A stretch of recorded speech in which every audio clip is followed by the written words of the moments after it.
Bismillahirrahmanirrahim. Assalamualaikum warahmatullahi wabarakatuh.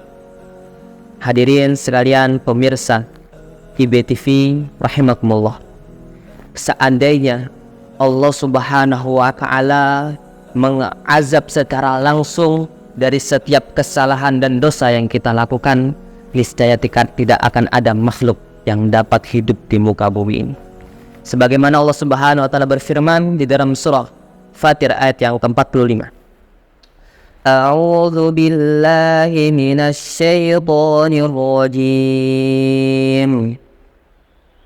Law yu'akhidullahu an-nasa bima kasabu ma taraka 'ala dhahriha min dabbatin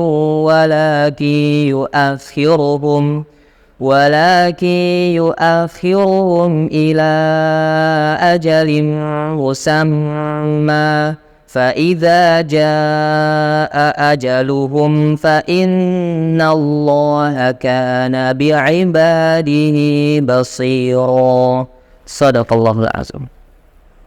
Hadirin sekalian, di dalam ayat ini Allah Subhanahu wa taala tidak ingin mengazab hambanya secara langsung ketika dia melakukan kesalahan dan dosa, karena ini merupakan bentuk kasih sayang Allah Subhanahu wa taala kepada hambanya. Allah masih memberikan kesempatan kepada seorang hamba tersebut agar bertobat kembali kepada jalannya. Buktinya apa? Ketika kita berbuat dosa, berbuat kesalahan sembunyi-sembunyi, diam-diam, Allah tidak mengazab kita langsung.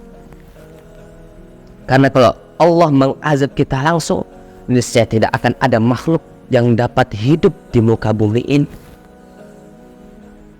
Dan ini merupakan bentuk cintanya Allah kepada hambanya.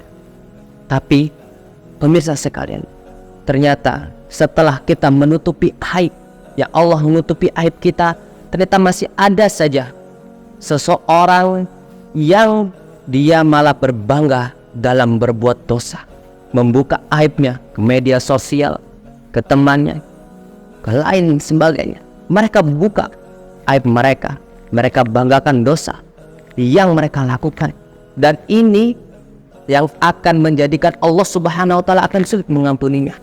Rasulullah SAW bersabda, Innallaha la yuhibbul mujahirin. Sesungguhnya Allah Subhanahu wa taala tidak menyukai orang-orang yang berbangga dalam melakukan kebaikan.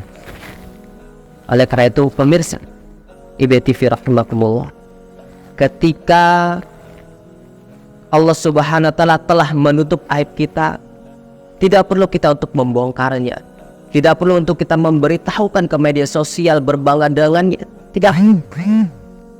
Dan kita hendaklah juga menutup aib tersebut secara rapat-rapatnya.